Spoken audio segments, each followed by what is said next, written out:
digital rights issues, policies they get, in the media, and then how can we not only increase the frequency but the quality of reports, that gets into the print media on digital rights.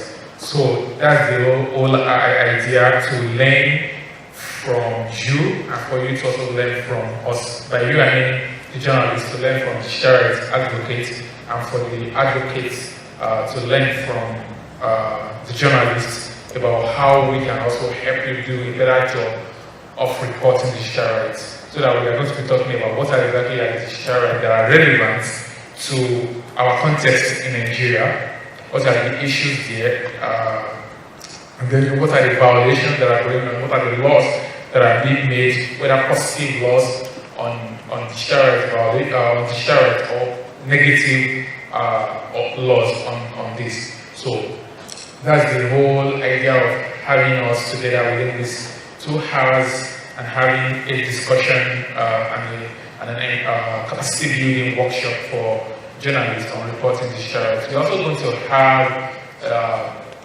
presentation on digital security and how journalists can also use digital space, because this is symbiosis. If you help us protect digital rights, you're also protecting your own rights, because more and more of work of journalism is now done online. We even have media houses that only publish online now. So if the digital rights environment is improved, then it helps your work. And if it has there are setbacks, it also affects your work. In fact, one of the first victims of digital violation in most countries, they tend to be journalists, because they pick journalists or pick bloggers up, and when they shut down the internet, journalists can no longer do their work of reporting on the news. If they are tapping your phone, then you cannot have anonymous sources in the government. If data is not protected, then a government official can just publish your data online. Like it was done to one CIA of time in the US during the Bush administration, because somebody just released it in an official about half the media, and now media career has stopped that from working with CIA just to get back to her husband who published an article with the government and all that. So journalists are most and primary victims of digital rights violation. So how can journalists, do more and do a better job of getting awareness around this issue, so that governments do better, governments at various levels will do better, but not only governments, businesses, they also do better. Because it's only government that can violate digital rights, businesses can also violate digital rights. Institutions, hospitals that are getting our data, telecoms that are getting our data, all these institutions they can violate our digital rights. So there's a need to know what are the issues and to know how we know the issues, but we don't know how to best present the problem, because we are not journalists. So you will know, this is not interesting readers, but we can look at it from this angle. So let's start with the human angle story, because you can't just be publishing data, maybe let's look at it from this side. We just have a research, we've done the research, we know the issues, but we don't have a perfect way to frame the issue, in a way that will get the interest of the public, the interest of the government, and the government to do that. So that's what we are there to do today, to better understand how to do this very important work. So I'm written on that, so we'll all go around so that we can know each other. Just tell us your name and the media house organization that you are representing here today. So I'll start from here. Hi, I'm Treasurer Majama. I'm from Zimbabwe. I'm a consultant. I work with the media. And I also work around ICT and internet policy. I'm a trained journalist and a blogger.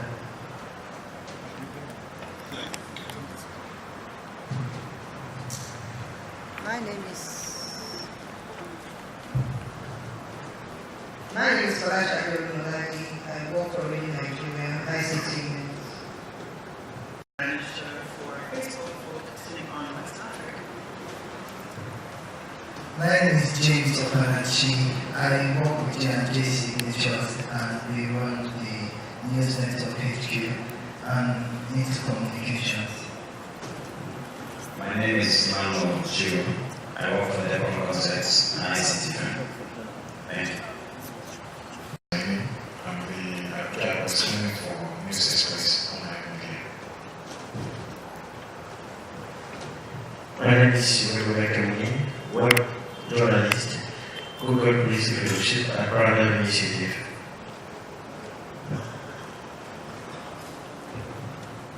My name is Hassan Abdul. I work with the communications firm in Abuja called Media Range. My name is Philip Data. I'm with ISACA Abuja chapter. Hi, my name is Mohammed Sharifi and I'm a digital security expert and I work with assistant. Good afternoon. My name is Olof Emetishabe. I'm a media broadcaster with Grey Roots FM College State Well. Also, our regional director is my name. I'm a Lutheran digital media strategist and I work on channel. Thank you. My name is Vasily Mutsutu. I work with Omari Childcare Foundation. My name is Kenny Quay. I work with the Pan-African News Network for the World Office. My name is Caroline Seaman. I run a non-profit called Pulse Voices Initiative and I'm correspondent with World Pulse, a digital platform for women, a global digital platform for women. Hello everyone, my name is Mojisola Ogundiro. I work for African Diplomatic Front and I'm a researcher. Good afternoon, everyone. My name is Amwa Collins. I work for African Diplomatic Front and I report. Thank you. Good afternoon. I am Modi Esmu from the Gambia, journalist in Kenya, and a freelancer for the Voice of America, and also a blogger. I work with Frontier International. Hello, I'm Yasmin Lucas Ibrahim from Sierra Leone. I work with a non-profit for adolescent girls called Girl America of Sierra Leone, and I'm a blogger. Hello, I'm Sophie Plaza. I'm presenting Intel News based in the US. I'm Girls in Tech instructor and advocate. I am also a welcome storyteller. Thank you. My name is Emma Sayedi and I work for Access Now organization. My name is Comrade Bukar Suleiman, one of the co-founders of Youth Ambassadors for Peace Initiative, and I'm a researcher. Okay, I'm Kim Lukadu of the Chartered Institute of Public Administration. Thank you. My name is Milton Otayo. I'm from Youth for Transparency International, ECOSOC status organization. I'm the Director of ICT Programs and Development. Hi everyone, I'm Tunde, Occupy Initiative, Central Business. Hello everyone, my name is Oshala Joseph. I'm a digital media strategist with operating newspapers. My name is Chindima Akawa. I work for Cosette Communications. I'm a public relations practitioner. Cosette Clement. I work for me at Cosette Clement Communications. My name is Celestina Iria. I work with CDC News and reporter. Good afternoon, everybody. My name is Emmanuel Kubedi. I'm an editor with the News Agency of Nigeria.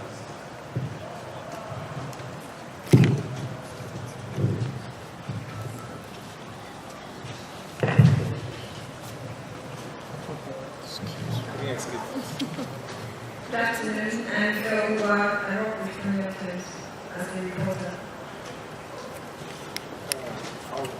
So we have from traditional prints and then we have from online. So I mean, we should have a whole 360-degree holistic view of this issue that we are discussing today. So the first speaker will be talking to us about digital rights and the issues that are important to cover in Nigeria and other African countries. His name is Buya Egoke. Is Parallel Initiatives, Digital Rights program in India in Anglophone Africa. Let me just add that we are also expecting our colleagues from other countries who are around, digital rights advocates. They are currently having a meeting, so you can also discuss, ask them questions about the state of digital rights and internet freedom in their own country, so that you have a better view of this issue. Because it's not only about Nigeria. When it comes to the internet, we have to have a global view so that we don't miss important things that are happening in other countries that our country may suffer, because it's now a globalized world. So if something is happening in Tunisia, you better be aware of it as a journalist, because it's likely not to happen in Nigeria. So it's important you are able to talk to these people from other countries, not only us in the places where we work. So without further ado, I'll give the mic to Boye. Thank you. Is it okay if I sit? Thank you. I'm standing for okay, so it's interesting the kind of audience that we'll have. What we're talking about this session, the idea was to introduce novice to the subject of digital rights, but when I go through the room, I see a lot of experts. So balancing that, it's my biggest challenge right now. I see that a lot of people are very well engaged on the subject matter. I'm looking at Olivia, I'm looking at Yasmin, looking at Modu from the Gambia. But I also know that there are a lot of people too who are not really very engaged on the subject, so I'm going to focus on the basics. I have just 30 minutes and I intend to make judicious use of that time. I've been asked to talk about introduction to digital rights. I mean, we call it digital rights 101, the basics. What's digital rights? I've been asked that question several times when I go for meetings, events, and I say I walk around digital rights, which one is digital rights? You know, I've been asked that question a lot of time. And the first thing I always say is, okay, let's simplify it. We are all familiar with the subject of human rights. So what if you say human rights online? Because online is our new reality. Everybody is either on Facebook or Twitter or WhatsApp. So somehow we are connected. I mean, we walk, we engage, we socialize within that online sphere, the online community. So what we say human rights online, what is the reality of human rights online? There are things we never really thought were important. For example, the power of citizens when they mobilize in social media platform. And there have been reactions from governments as to, because it means a threat to power, and there have also been reaction and counter-reaction back and forth and all that. So they threw up new realities as to what constitutes human rights online.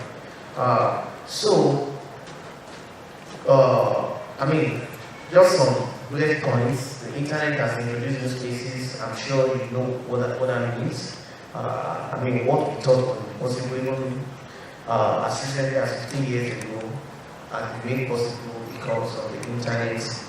Online environment is going mainstream on like pre-millennium years. I remember that when this whole internet started, there were a lot of people who just felt like,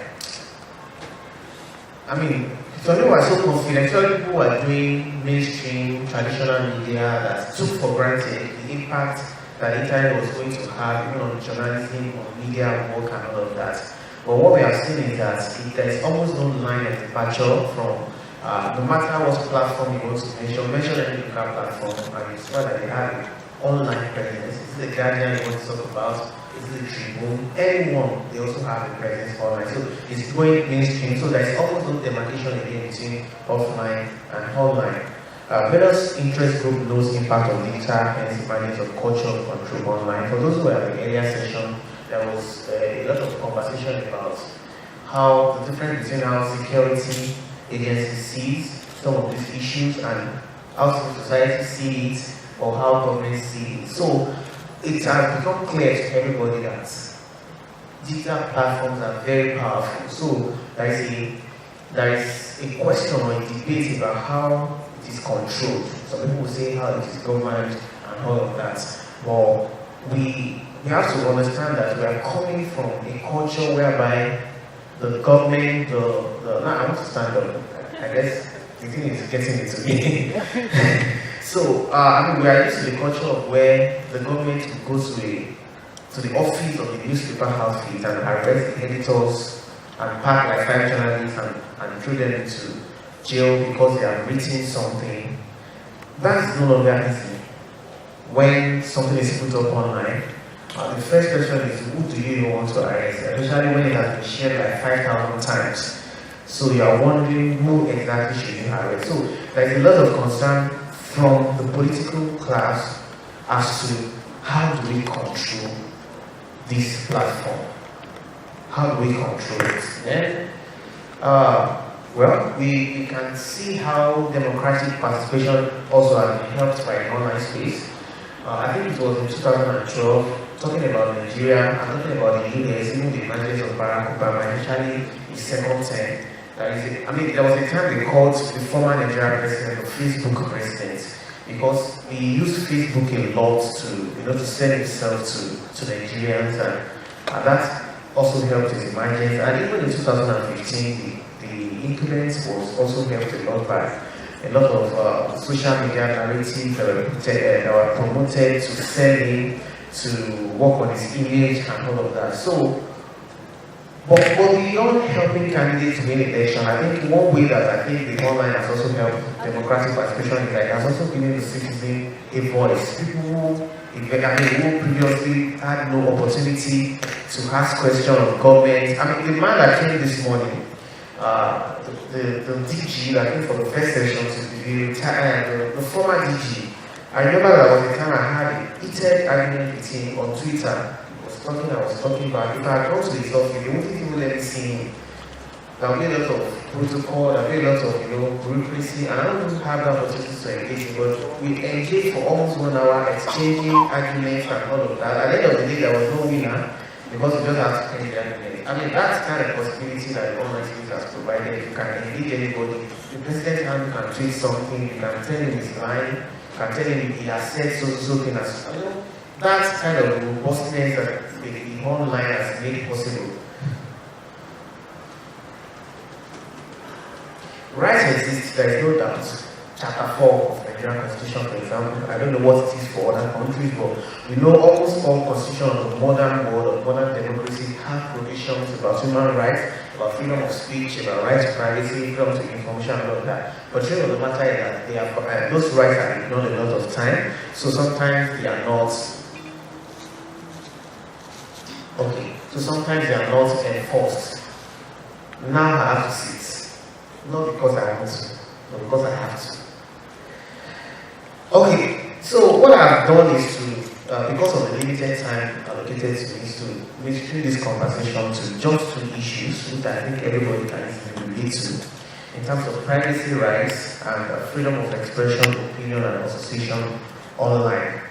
The subject of digital rights is very broad, but I believe that this particular subject, these 2 subjects, I believe almost everybody can relate to it, because there is a trace, we could easily trace it from where we are coming from our offline world to our online world. These things were important then and they are still important now. So I'll take data privacy first. Concern for worry is that less than 20 African countries have a data privacy laws. And Nigeria is not one of those countries. I think in the whole of Anglophone West Africa, it's only Ghana that has a data privacy law.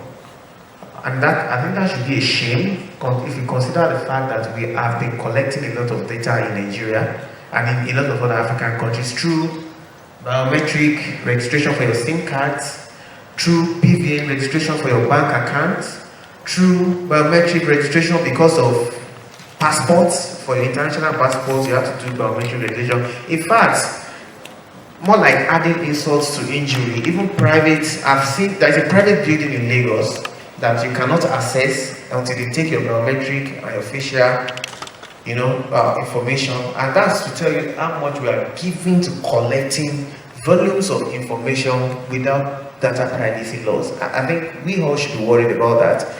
We all did, most people in this room did SIM registration. If you didn't do SIM registration, of course you did BVN. Because without BVN, you can't even operate your account. Also, we all did NIMC, National Identity Management Commission. I mean, we don't keep collecting this data without any laws as frameworks. But also, the other time I was talking about culture, also we have the legacy of data abuse. Files in government offices, registered at reception. I don't know if you have ever, if you bought maybe you roasted corn on the road or roasted plantain, you probably are buying it with probably a form somebody filled in an hospital or in a school that has the person's information. I remember when we went to Uganda and there was this thing, I forgot the name, this popular food in Uganda, that sells paper, just like shawarma. And somebody bought it, and when we opened it, was a bank detail of somebody, the form that somebody used to open a bank account.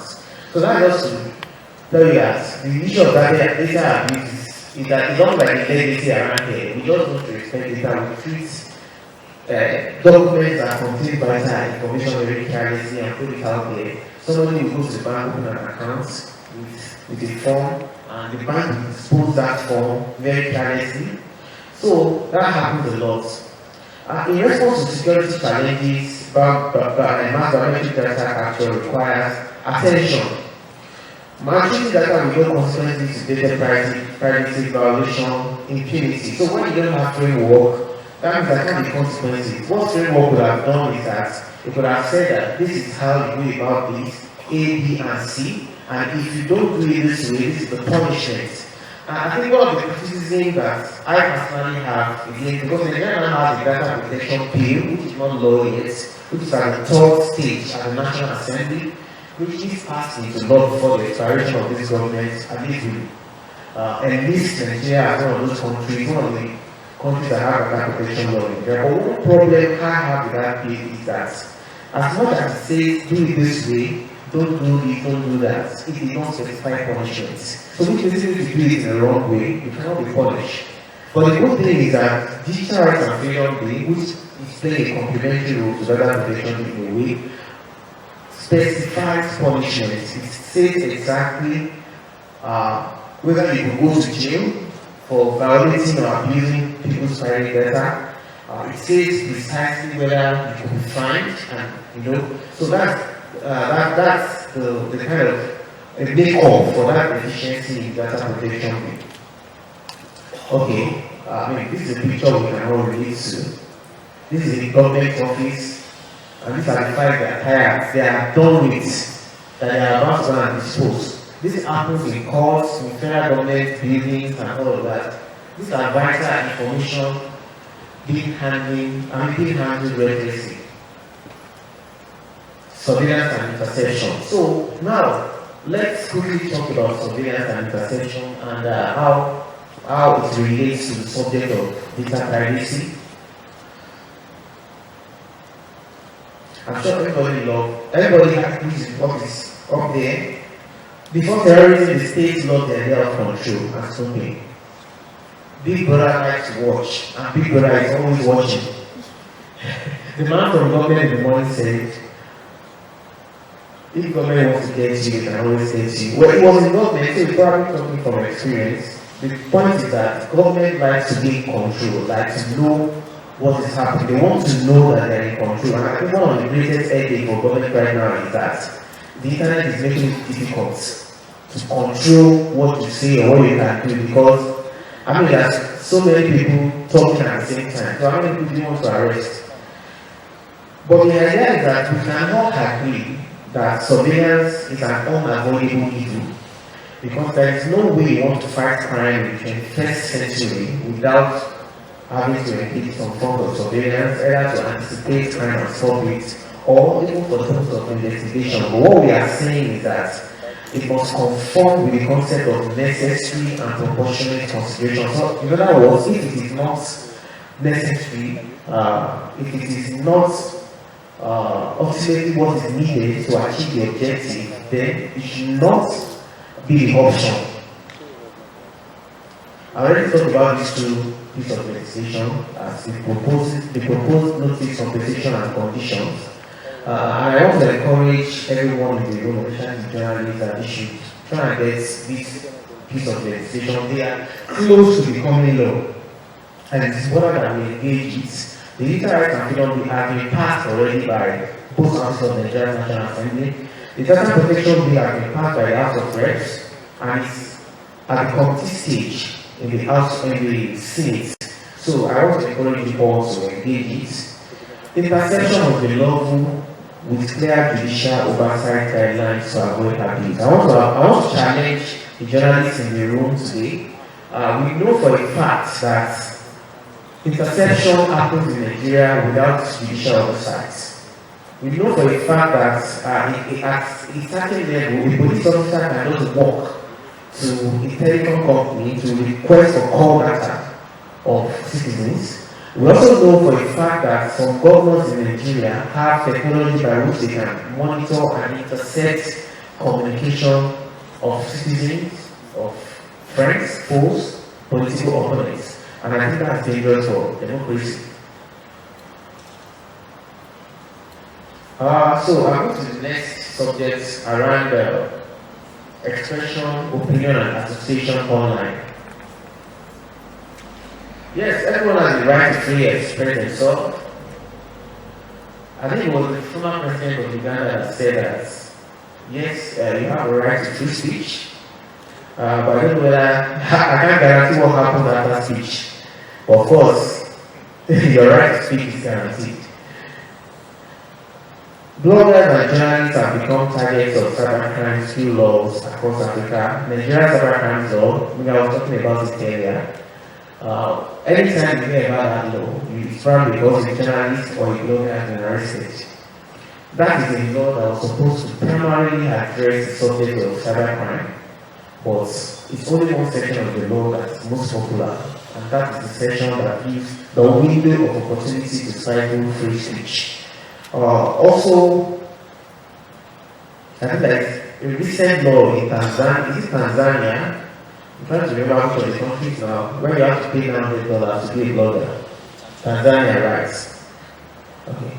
Then the right to freely express independent opinion must be respected. And I need to emphasize this. A lot of people think that the whole idea of free speech is comfortable speech.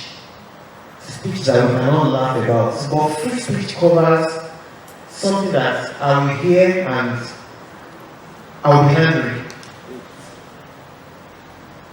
So people sometimes say that, oh, it is free speech, then it has to be all nice and all of that. No, it doesn't have to be nice. I mean, there are things I would say that the government do not like. It doesn't mean that it doesn't fall within the ambit of free speech. What we need to understand is that even when the law provides against defamation and all of that, the onus rests on he who is offended to approach the courts to say that what this person has said is a violation of my rights or is illegitimate, and let the courts decide. But the whole idea of free speech is that I can say what I feel. And it is not for another citizen or even the government or even the police to interpret that as libelous or defamatory. It is the responsibility of the court, and he who feels offended has a responsibility to ask the courts to decide.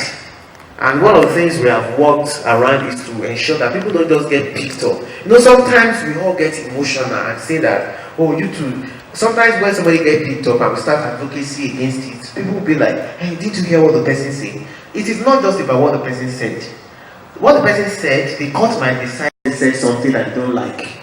It is not because you are powerful as an individual or because you are in government or because you are a police officer. That doesn't give you the right. For example, somebody wrote something against the chairman of EFCC, he got picked up. Today, we have not heard that case went to court and the court declared that guy guilty. But because the person has actually disobeyed or written something illegally, and the court will decide appropriate punishment if necessary.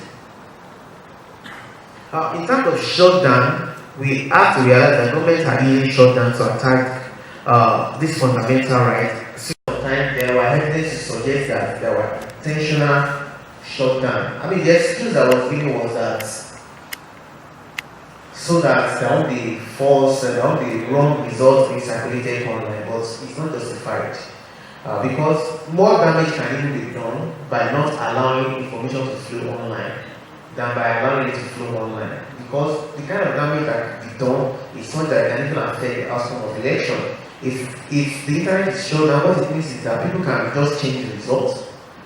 But what shows that you put it online, so everybody knows that in this particular polling unit, this is the result. So if the final result is released and it doesn't correlate with what we have been seeing, we can easily ask questions based on those evidences. But when you shut down the internet, you've taken away this opportunity. But even beyond that, a lot of things happen on a daily basis. There are people whose life, economy depend on the internet. Also, there are people whose health or survival, chances of survival depend on the internet. So, shutdown can never be a justifiable excuse. Every citizen, including security agents, when they visit, must enjoy the rights provided by the law. Peter was given an excuse of the former National Security Advisor in Nigeria, which several times we attempted to engage because Nigeria was investing massively in surveillance technology. And you know the problem is that when there is when the security card is played, it's almost like they just want to shut up. When we say it's about national security, you shouldn't ask questions, you should keep quiet. Human rights is not important when we're talking about security. But how do you explain that a man left the government in 2015 and was arrested for corruption? When he got arrested, he went to the court to enforce his fundamental human rights, and the court asked that he should be released even while the case is ongoing. And the government of the day refused to release him. Then he said, "You are violating my human rights." But then it became interesting because when you were in power, you didn't think human rights was important. But now the table has turned on the other side. And that's why, irrespective of which side of the table you belong to, when we respect human rights, it benefits everybody. On the next report, it's a global report, but also captures Africa very well. These are three reports that I would love to encourage us to check out. Yearly, these reports kind of provide a comprehensive detail about what is happening in each country across the continents, which continent respects human rights. Which country respects human rights, which country has appropriate frameworks, and all of that. You get all this information there. Like I said, 30 minutes is never enough to really exhaustively discuss this topic. What I'm going to say is that please be on the lookout. Most of you are on our mailing list. When we call for the next digital rights workshop, it would be great if you could register so that we have 3 days to talk about this subject, a very comprehensive subject, and we'll be able to dwell on the issues and have a more robust and interactive conversation around the issues. I can share the slide with you if you have your emails here, but I'm just going to end by saying that finally, we need to talk about the economic importance of respecting digital rights.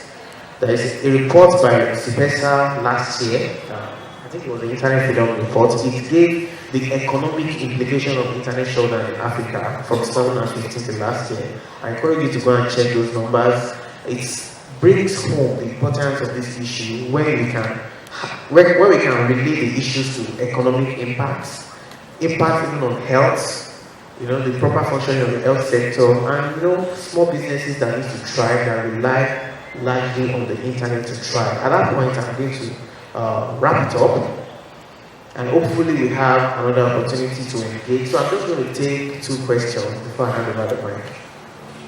1, 2. Let me have it.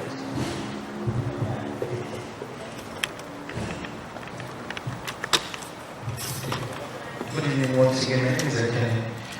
There is a UNESCO toolkit on freedom of expression, and luckily for us last year we were able to go through that. It's also part of the key component of the program we'll be engaging in towards the end of the year.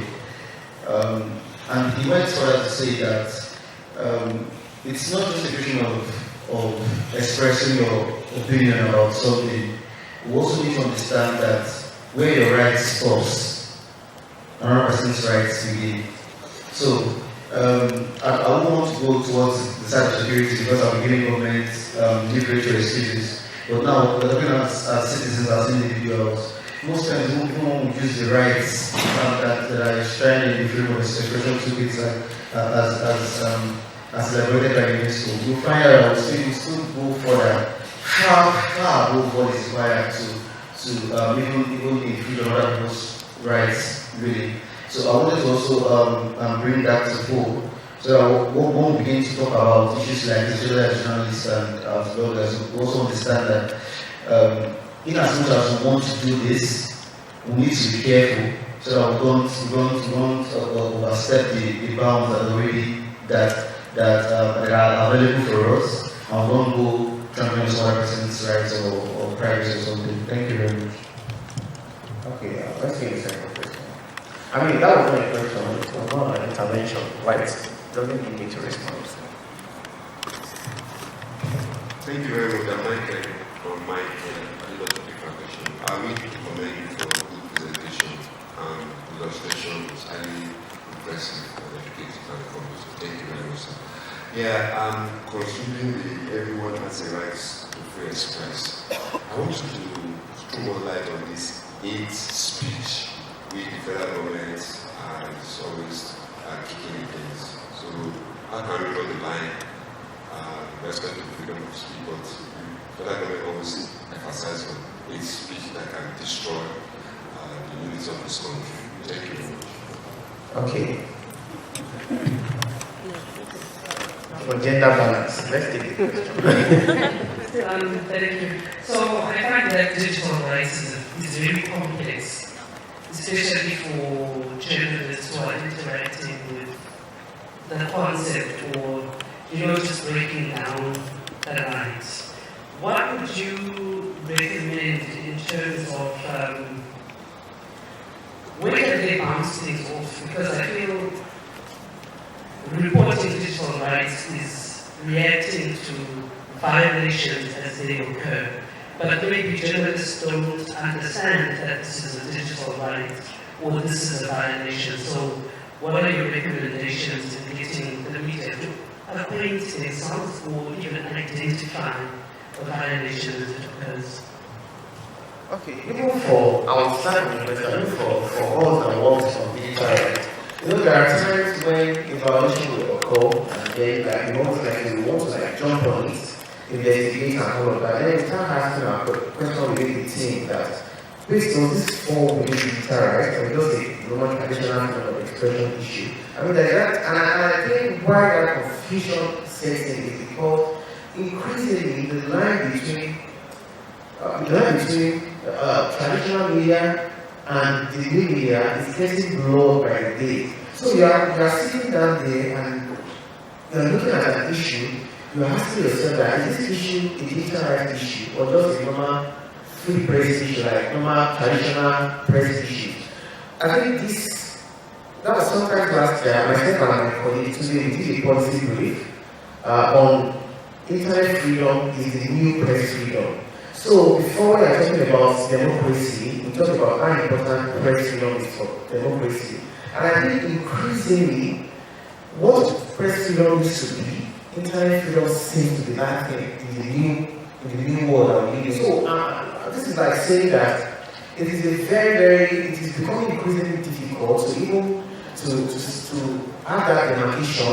I think what needs to be done increasingly is that as individuals, as journalists, there is a need for increased understanding of how space works. Like when I wanted to start my session, I said I was just talking about the peripheral issue that there are a lot of digital rights issues that I didn't even talk about at all. That I believe that at this level of being media people, that we should all be knowledgeable about those issues. But of course, we must not do it in a day. So it's better to start from somewhere. That's why I focus on this issue that we are traditionally used to.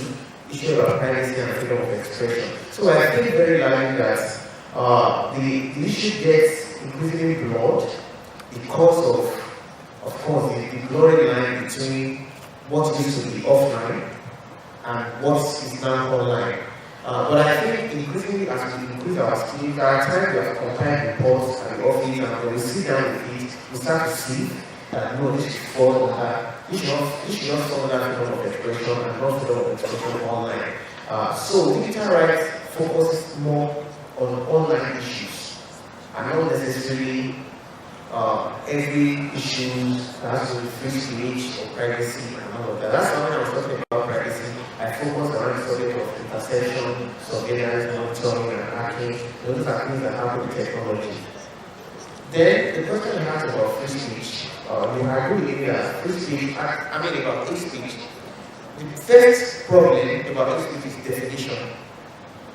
And there are not been a consensus on what constitutes free speech.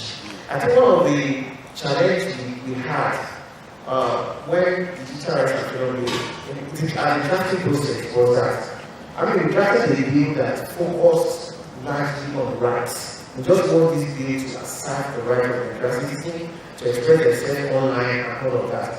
But then, during our engagements, people said to us, you have talked so much, and I want to talk about what you said. You have talked so much, people have the right to say this, people have the right to do that and all of that. How about when people now abuse those rights to incite violence, to cause, distaste in the system and all of that? So there was a lot of pushback that when you talk about people's rights, you also must be able to at least let people know that yes, they have the right to free speech, but this is where to draw the line. Drawing that line is a conversation that will continue for only God knows how long. But one of the pushback against us is that the consultants we worked with, who also worked with us during that process, we push heavily that we should have a program that it's better. So we agree that it's better for civil society to come up with the best way to handle hate speech than to let security agency come up with those provisions. So if you look at the digital rights and freedom way, you will see provision on hate speech.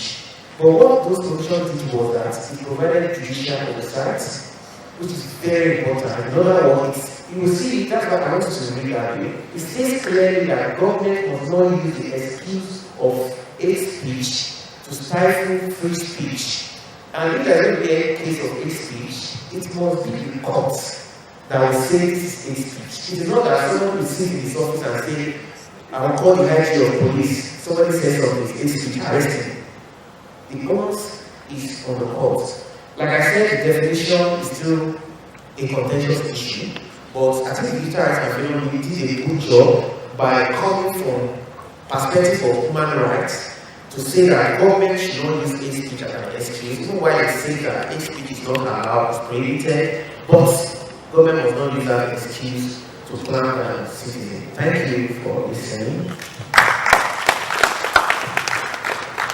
Thank you very much, Joey. That's been a very interesting discussion and presentation.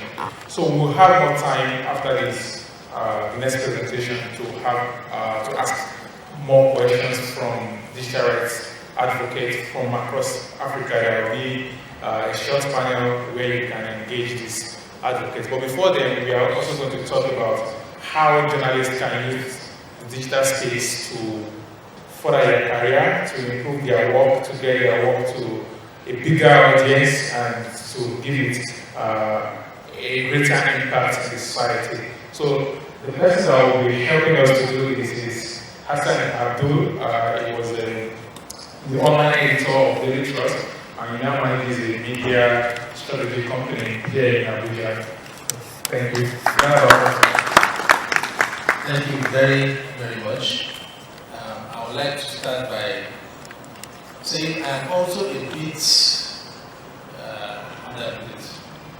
bit confused on how to proceed, just like the previous speaker.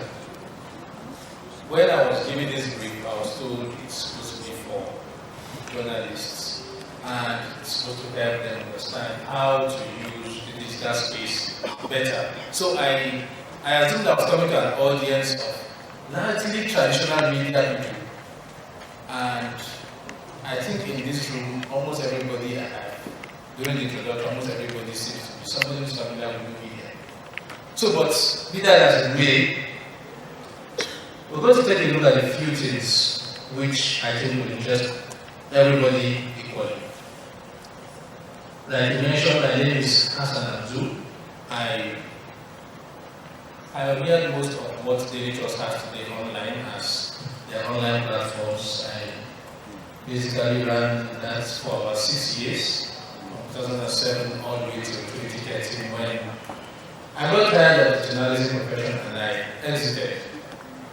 But they always tell you once a journalist, always a journalist. So I'm not sure I should be feeling uncomfortable being in your midst. Or should I? So basically we're going to look at a few things like I said, which I think will still be useful and relevant to everyone here in this room. First of all, as journalists, why do we need to embrace the digital space? Digital tools in the first place, which are the major things that we as journalists have that help us to interact with the digital space, help us to report and to convey our information with better accuracy, with better speed. And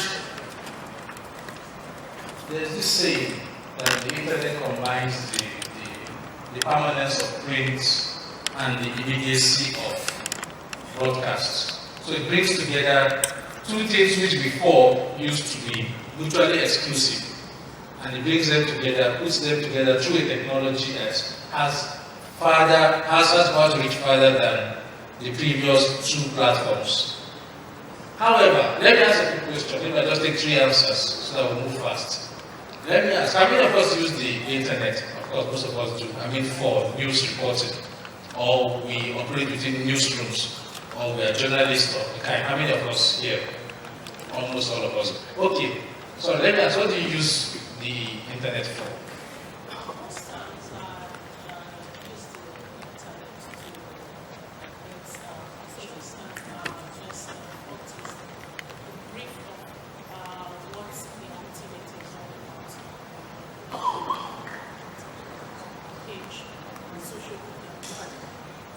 Okay, so she says mostly she uses it to get images online and then maybe snippets of what activity that particular picture represents. I saw another hand somewhere here. Okay, sir. I use it as a research to get information and also to send news and to also interact. Okay, for research purposes and also for interaction. And I get another, maybe a third from this side of the room. Nobody on this side of the room uses the internet for anything. Okay.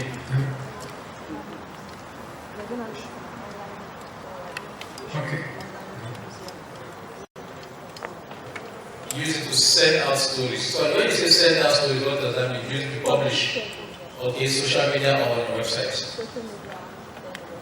Okay. Are you involved in the news production process or just on publishing it? From the beginning to the end? Good. So, the word is, okay, sorry, yes? Okay, I use the media to keep in touch with friends, relations. I also get information, also read news. That's what I use the internet. So basically a consumer. Alright. So, the world is becoming increasingly digital. Technology is everywhere, internet is everywhere. And one of the industries that has been most impacted is the media. But however, a study that was conducted by the International Center for Journalists found out that this is now global, not just Africa. It says journalists still have limitations in terms of access to digital skills.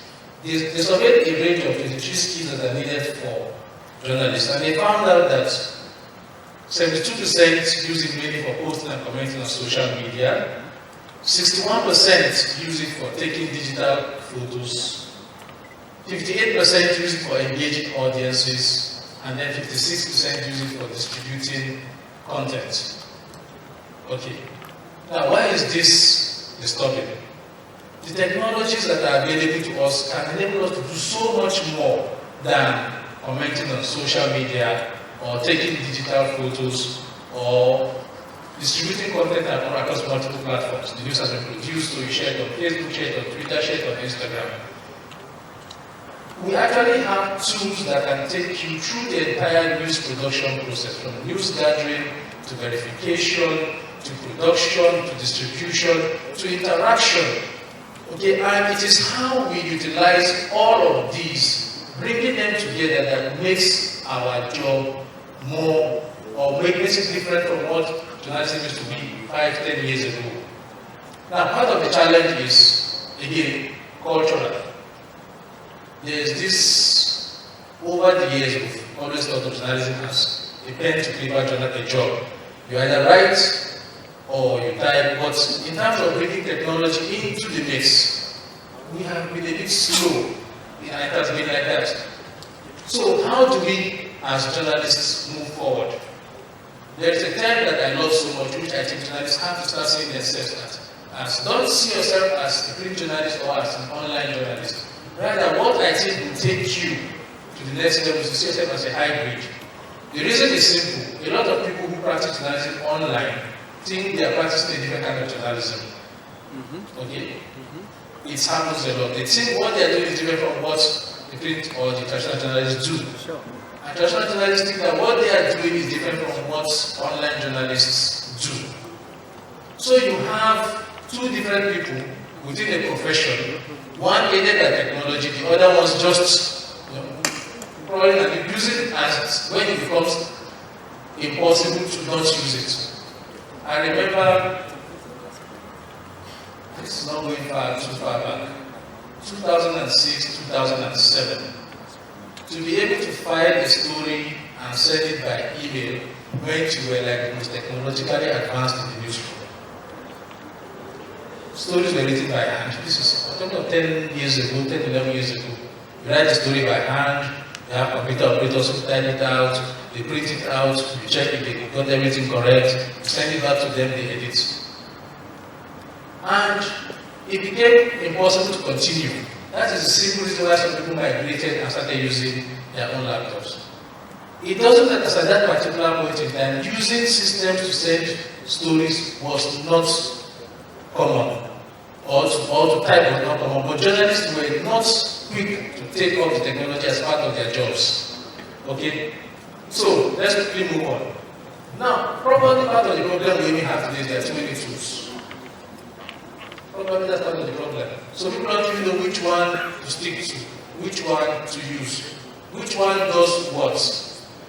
Okay, so sometimes that even can be a problem. Part of what I'm going to just do today is when I was told to do this and I was told I have 20 minutes, I just narrowed down and selected 1, 2 for each of the different areas that we should be focused on when we're talking of news gathering and production and distribution. So, one of the things that I found to be true for tools that people eventually adopted and used most was, it didn't have to be the most complex tools. It didn't have to be the tools that needs you to have a degree in IT. The simplest tools are the tools that people eventually adopted faster. So maybe that's what we should be looking at. Out of all the tools that we have in abundance around us, which ones are the easiest? Start with those ones. Some people are not technology people. Some people are just like that. It may take them 5, 10 years to be able to catch up to what it takes somebody else 1 year. But if you start from the simplest, you start to grow. And then some people catch up with technology fast. But still, if you start from the simplest, it makes your process, your learning process faster. Okay, here I talked about technology and discipline. That's what I talked about, online journalism, and then we have a new generation of people. We have a new category entirely. We have bloggers who are trained in journalism. We have bloggers who blog out of passion for a particular subject matter. And then we have bloggers who blog because they know what it takes to set up a website and to just post stuff. Okay? So those ones have access to technology, but they don't know the discipline, they don't know the profession. So there's a need for us to be able to fill in that space. Nature abhors a vacuum.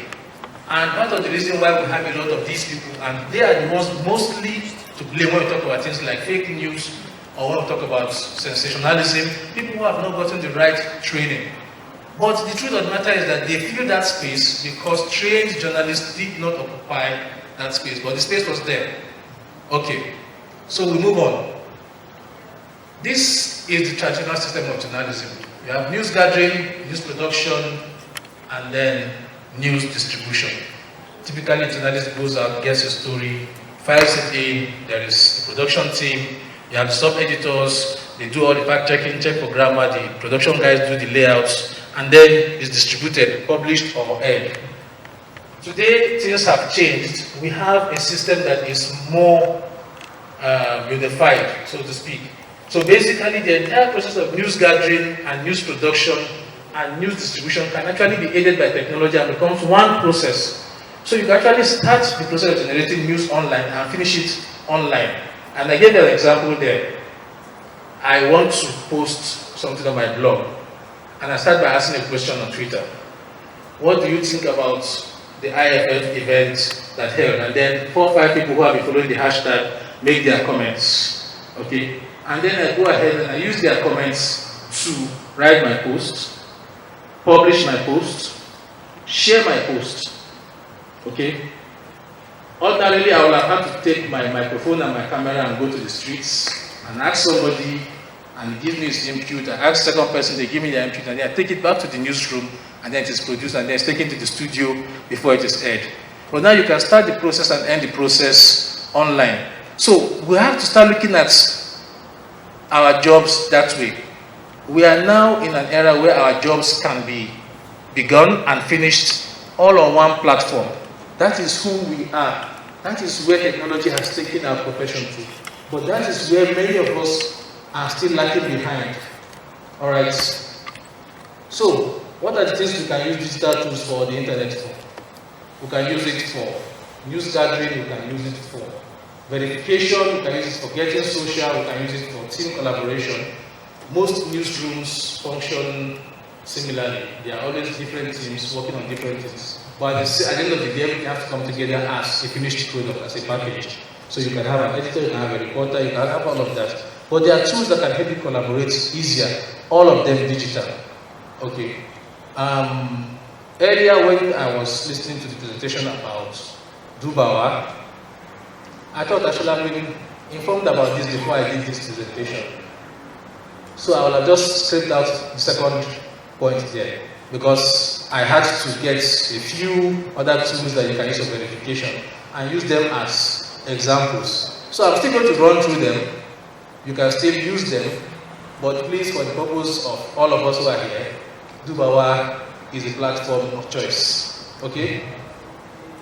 So for things like news gathering, for instance, there is a particular tool that I've used a couple of times.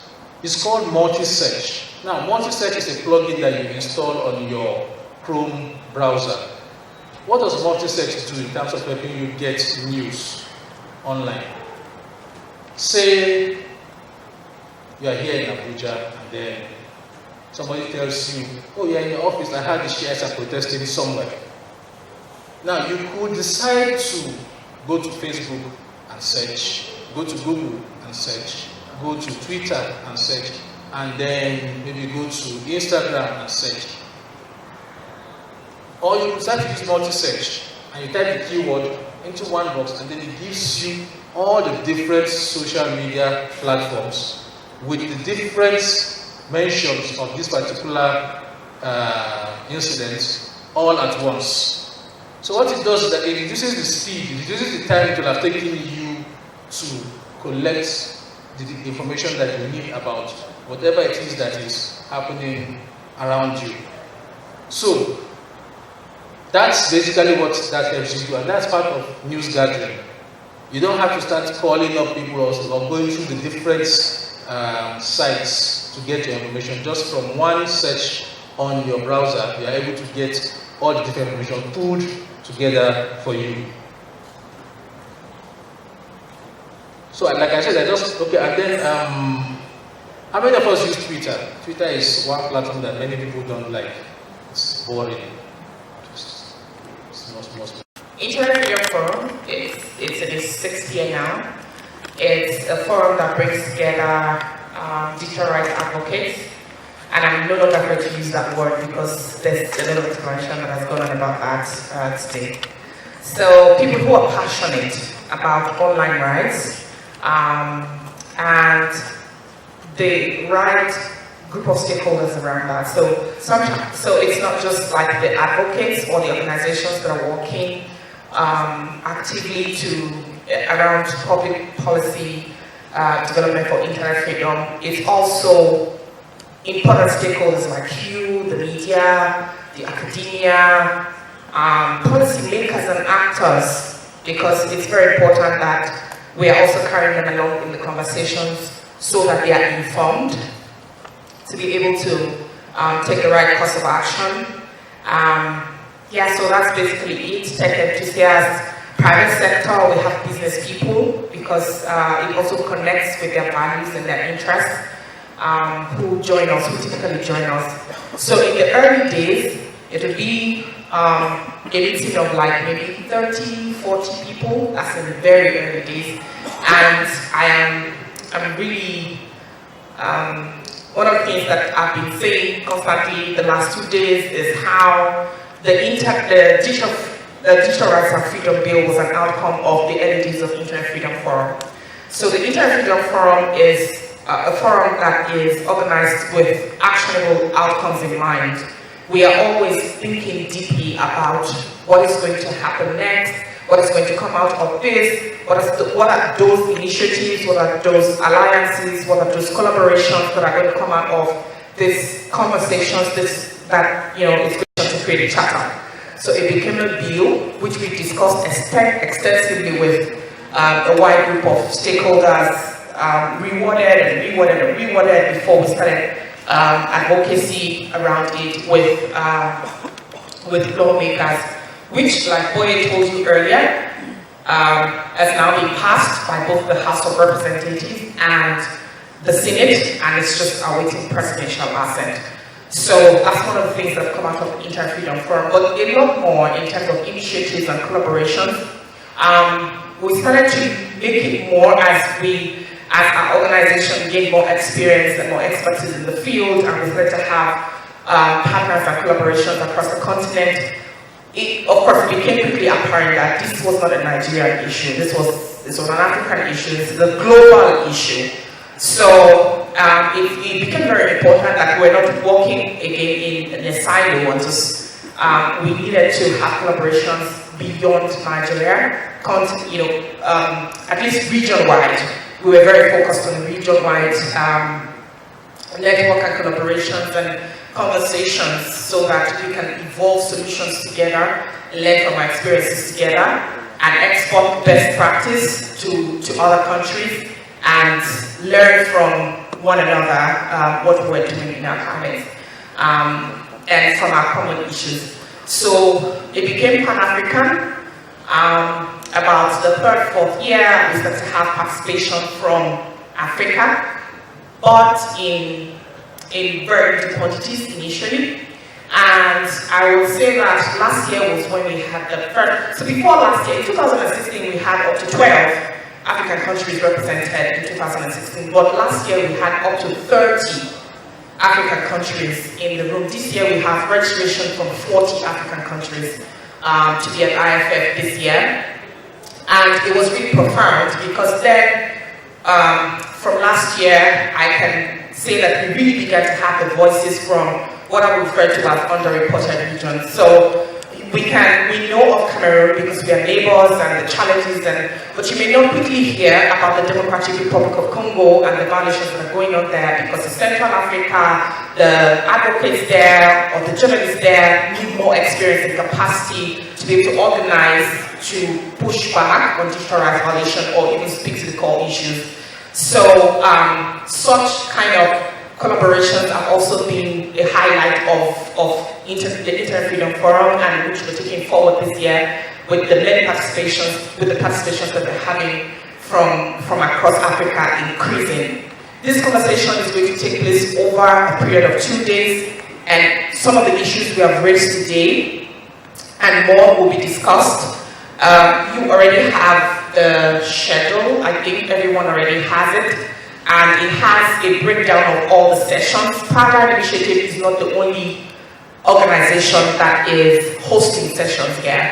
So we are kind of like the convener, we are the host in a sense, but it doesn't mean that all the sessions, all the talking is going to be by Paradigm Initiative. There are also organizations across the continent and also organizations with a global presence that are also hosting conversations around digital rights issues, from freedom of expression to data protection and right to privacy, and some really topical issues that we're dealing with in Africa right now, including the increasing spate of internet shutdowns and the springing up of dangerous legislation like all over the place around online content and regulation. So if you wanted more information about specific sessions, who is organizing, what it is about, just look in your, your brochure. It's all there, and you can find that information. You can please engage with the session organizers, engage with the panelists and speakers for more context and understanding and to pick up on issues. If you have any questions about Paradigm Initiative, I can answer that question. Sadiq is our communications lead at Paradigm Initiative and is also able to answer any questions that you may have specifically about the work that we do or about the Internet Freedom Forum. It's yearly. Welcome to DCS Experience. Enjoy it, and we hope to see more of you, and we hope that you report more of digital rights issues in Africa. Thank you very much. Thank you very much. Also, Kolime Majama. Please welcome Kolime from Zimbabwe. Liz Orembo from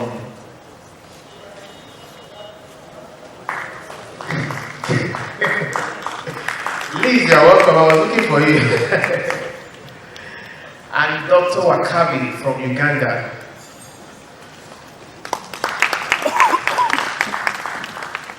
Of course, Mohammed will be joining them too from Access Now.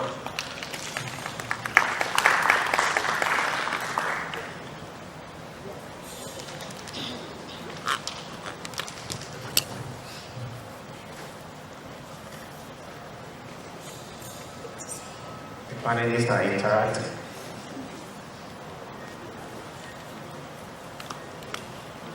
Okay, if you're are you ready? Okay, so like I said, this is an open session. I'm not going to ask them any question. It is the time for you to ask them questions.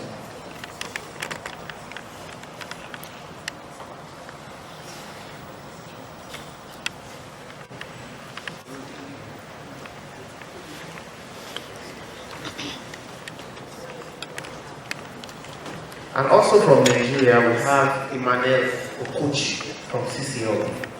Please welcome him.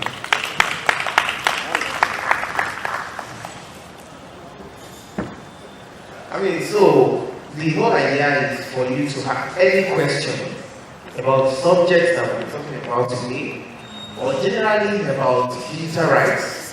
What are the issues that you've come across that you don't really understand, that you want insight into? They are all experts on subjects, from question around digital security to the basic issue around journalism and digital rights. And these are wealth of knowledge combined together, and they are going to answer your questions. So who's going to ask the first question? I know once you have the first question, the second, third, fourth, fifth, sixth, will never be a challenge. So who's asking the first question? I'm in the room full of journalists. I'm requesting for who will ask questions. I thought I was journalists too.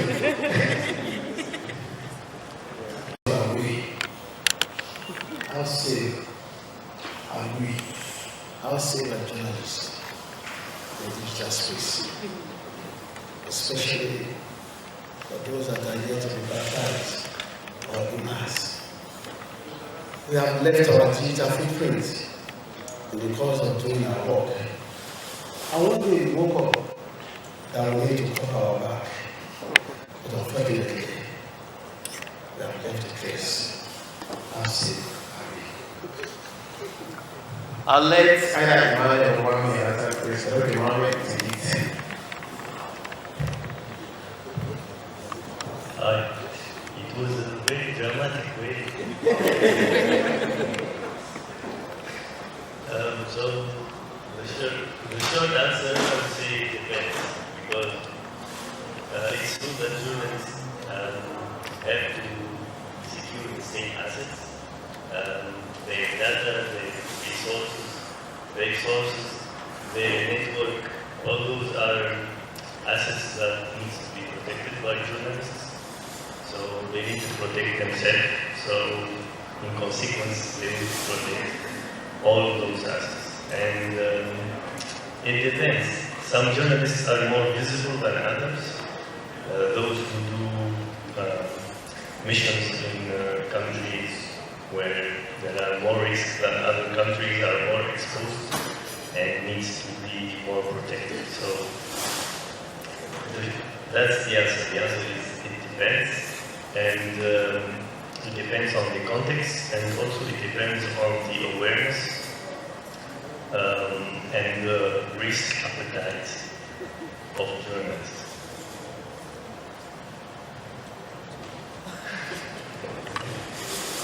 I think Olivier wants to speak to the question. Olivier, do you want to speak to the question? Yeah, I think my response is journalists are as safe as they want to be. So when you look at the practice in newsrooms or individual journalists as you work independently as a blogger or report from where you're reporting from, a number of journalists actually do not exercise security online. For instance, very basic things like, when was the last time you changed your password? Which browser are you using? And just the basic, even security within the newsrooms, how you relate, how you share information, especially if you're using a local, your email is hosted locally. And also just to say that security, digital security for journalists has to be a culture. And until journalists understand that, it won't be easy to be secure. So this is why I'm saying you are as secure as you want to be as an individual, but also your newsroom is as secure as the owners, the editors want it to be. Okay. So thank you. My question is talking about what the journalists do to determine their safety, but it's not just about journalists themselves now. It's also about the climate of the country, what's happening in the country. So like I said, it depends. If you are in Ethiopia, you are not safe. You are so not safe. If you are in Nigeria, you are a little bit safe. Okay? So it's not just what they do as journalists, but also what's happening in the country. The government appetite for freedom, for democracy, government's capacity to accept some pushback. You understand? So in Ethiopia, if you say something wrong, you can be in jail for the next 10 years. Okay? In Nigeria, if you offend somebody, they might put you in jail for a month, but you're very released. You understand? In Ghana, you might abuse the president and get a handshake for it. You understand?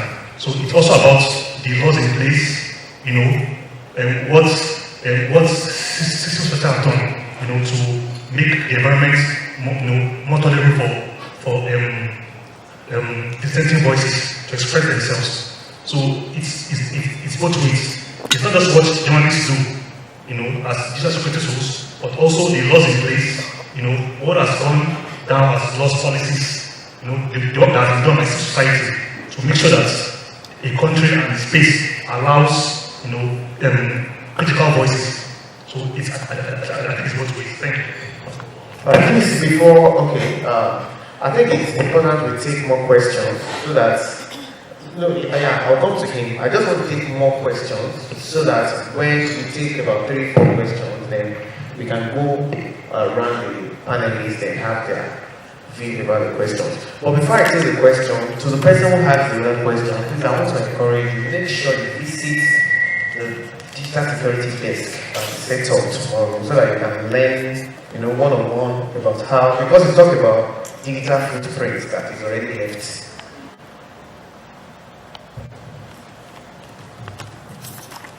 Okay. I want to ask a question on this issue of hate speech. This issue of hate speech, sometimes when you look at it, when it suits the government, it's not a hate speech. But when it's happening the other way around, they come with a hate speech. So this issue of hate speech is actually a very difficult issue to actually define. I remember the present government, when they were campaigning, sometimes some years ago, 2011, he said that if the election will not be free and transparent, then baboon and dogs will suck the blood. So I'm surprised that the same person will turn around and say that there are hate speeches in Nigeria. So it surprises me. So I want to know what actually, can we really come to terms with what is can be considered as hate speech? That's my question. Thank you.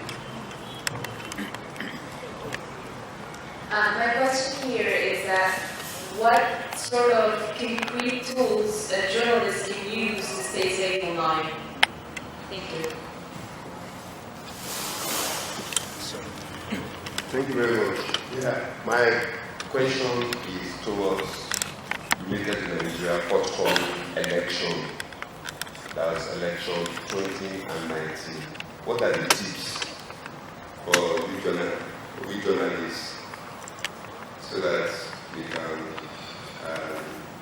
or some can share experiences of different country level? Because I know viewers use on the internet. So how can journalists work freely for the forthcoming 2019? Or what are the tips or the best practices so journalists can take? Let's take one more question and then we get some answers and come back to take more questions. Yeah, in your various countries, I want to understand there are people who love to be journalists. They did study journalism or mass communication. Is there, do you have programs for them? Do you organize programs for them to help them understand the ethics of the profession? How do you allow these ones to fit into the profession so that they can do it to the best of their ability? Okay, I want Emmanuel to answer the question specifically about what tools can journalists use to prepare. Good afternoon, everyone. My name is Emmanuel. I work for Co-Creation Hub here in Nigeria. And that question is a question that we got asked some years ago, and we asked ourselves. We gathered journalists and civil society organizations some years ago because we wanted to understand how much technology they were using. As Hassan was taking a quick survey in the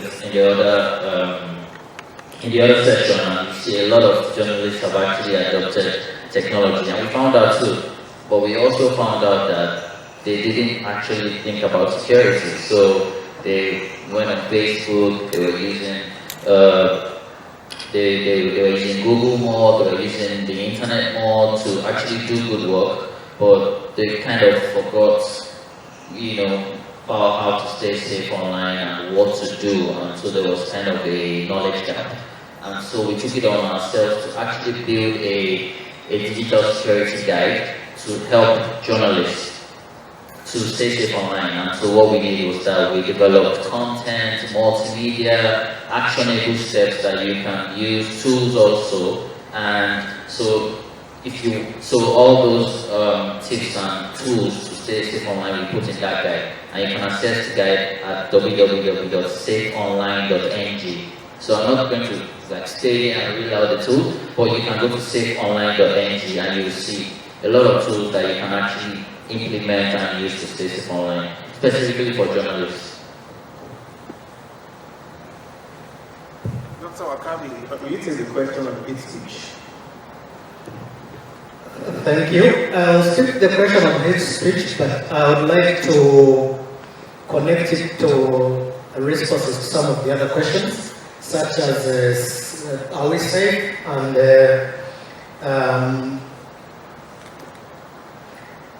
what can journalists do in times of elections, for instance. Journalists don't live on Mars. They live in the society in which the rest of us live. Once there are contestations of civic space, once there are limits on free expression by individuals and other political actors, it follows that journalists also are going to have their freedoms infringed, and therefore there is a likelihood that also their rights to practice and also as individuals, their privacy and online freedoms might get infringed upon. That preamble, I think, is useful to answer the question on hate speech, because as I understand the question the participant asks is, why do we see a selective interpretation of what constitutes hate speech? How comes when we report on what makes the opposition uncomfortable, the government doesn't constitute hate speech, but when it is something that is uncomfortable for government, that's when it's hate speech.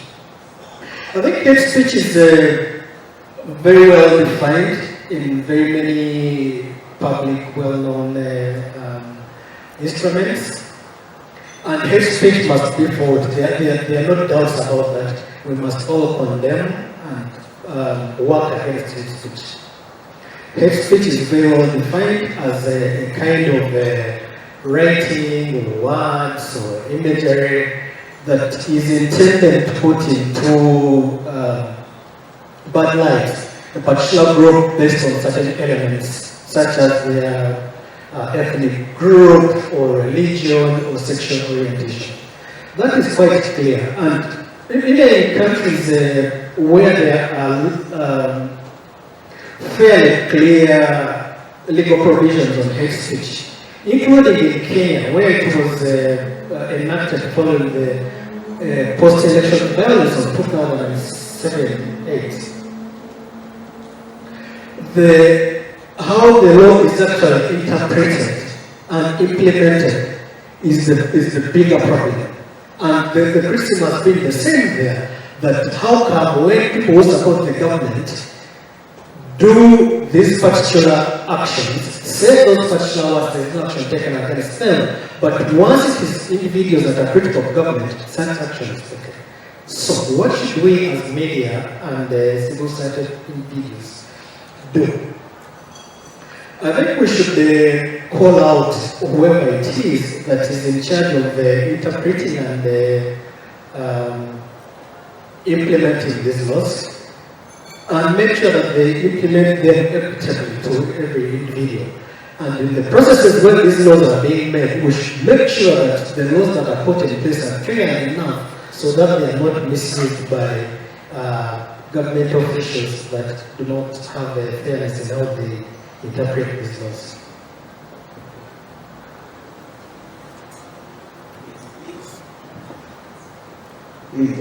Lisa.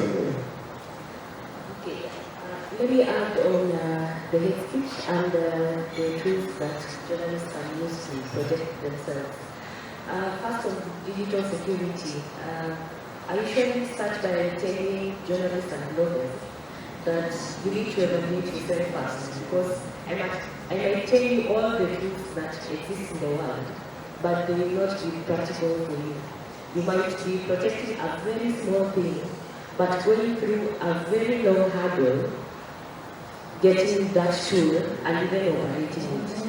So the risk and the measures you're putting are not like practical for you to go through that hassle. So there, I think Access now has a toolkit for evaluation, or is it practical check?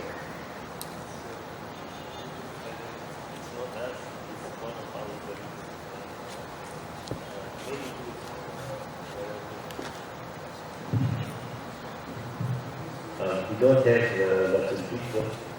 Many of our colleagues have developed lots of tools online and made it available and brain friendly, as I like to say, to everyone. You don't have to be tech-savvy to learn things or to evaluate yourself like this.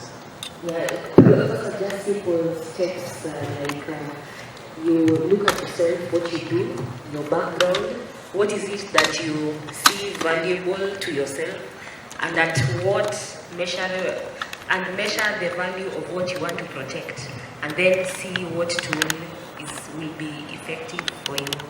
Now, moving to hate speech, I'd like to speak on the experience of Kenya, because we are one of those countries that have a clearly defined hate speech laws.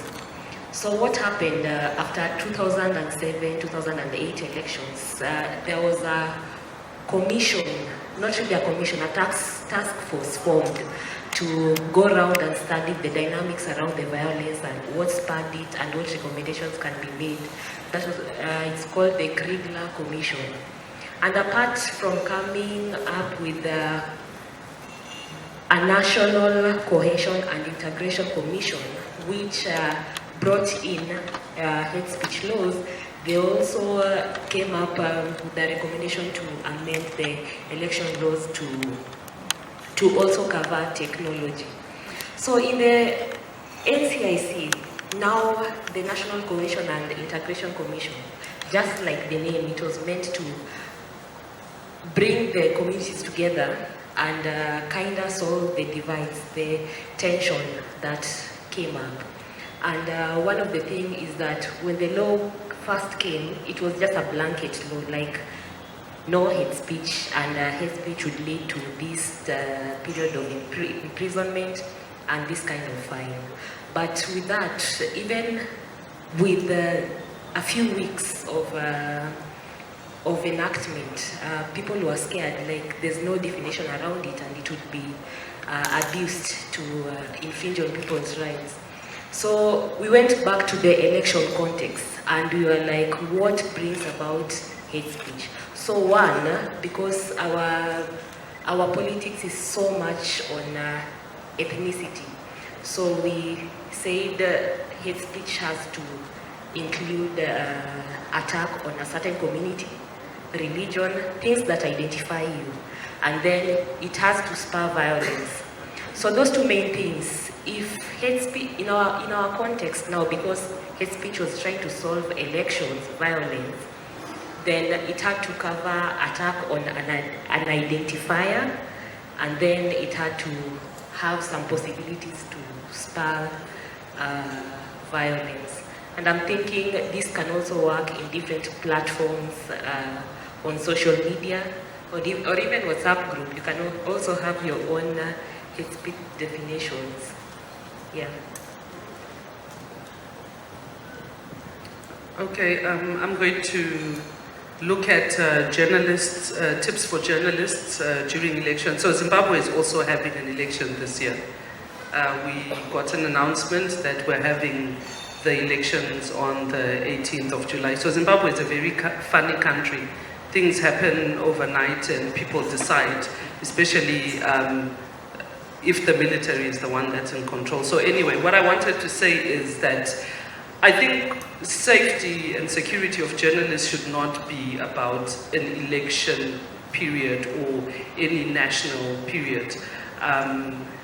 What we learn, no story is worth dying for, how to handle your sources, all those things apply to election time. But I wanted to take note, I wanted you to take note that sometimes, and this is from the Zimbabwean experience, it's always, you know, the law enforcement agents don't understand the role of the media. So there needs to be an effort made by those working within your media lobby and advocacy units to make that deliberate effort to sit down with the police, get them to understand what it is exactly that the media should be doing. Because most of the time, and if you look at the background we come from, journalists have always been vulnerable. Journalists always need to be beaten up and put in their place. Second thing is to look at the tools that you have as a support mechanism. So in Zimbabwe, we just launched a button, panic button. It's called the Journal SOS, and it's very basic. It's on Android, and it has quite a number of features on it, or some buttons on it, where you can quickly report a violation, whether it's an assault, whether it's someone's been arrested, whether you've been insulted. We also had this is before I left MISA Zimbabwe, we had a huge debate about putting killed in as a category for people to report, and then someone questioned on whether someone would be able to say, oh hello, I've been killed. But then it's important to actually have that one so that other people can actually make that report on your behalf. The third aspect that I want to speak to is that vulnerability of journalists during elections is now actually even worse, especially now when there's a lot of information that's circulating, that's being distributed by citizens who are at a polling station, would take a picture of the results, would report, something that would be happening and shouldn't be happening, which probably the election observers have not picked up. So individuals have a lot of capacity to distribute information. My other tip is that it's still important to verify. There's no need to be excitable about breaking a story. Our vulnerabilities will come from accessing that particular information, number one.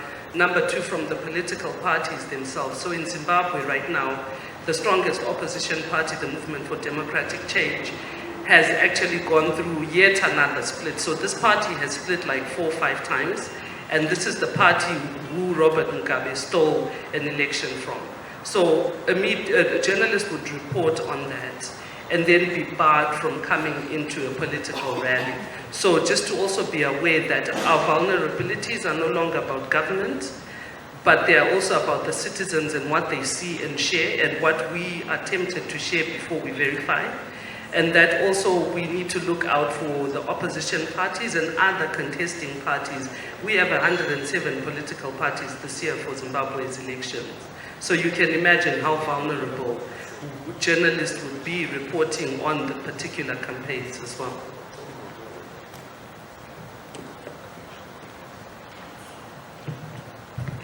Thank you. I think we've addressed all the problems, but before the panelists started to answer the question, there were about 2 hands that were up that I promised to come back to, so I want to take those. So we'll take Yasmin and take Udo from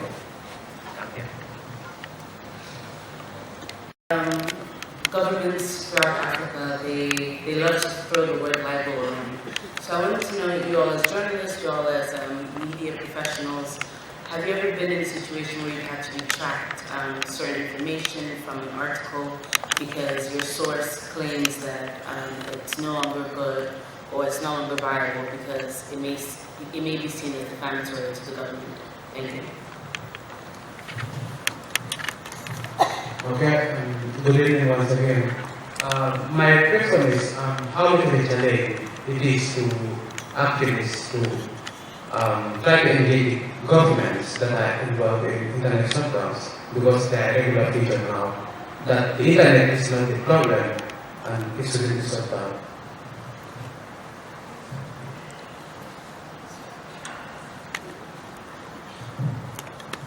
Okay, thank you for another opportunity once again. The question I want to ask is in respect of the journalism practice in Nigeria. We have seen cases whereby the journalists, they are not objective in reporting certain issues, especially when it affects violence sometimes. I'm from Jos Plateau State. I remember 3 years of a religious crisis there. Some journalists tend to report along sectional lines. They are not actually reporting exactly what is going on there. And we have seen situations whereby journalists, some media houses will employ journalists, but they are not paying them. I remember there was is it a workshop somewhere attended, and somebody said that once you are given a appointment letter, that's your paycheck. So you survive from your practice, no salary. So this journalists tend to compromise in certain situations in order to be able to meet up with their be able to meet up with their living, because nothing is given to them at the end of it. So they live from what they are reporting, and that makes them to compromise certain things. They are not objective in the report. So I don't know what the panel will say about this. Thank you, sir.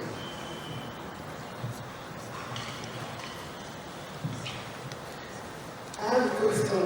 Given that the negative effects of the internet shutdown are really costly on the government and the population, I want to ask, in any of the countries where there has been a shutdown, has the government ever compensated maybe an individual, some business person or something because of the internet shutdown?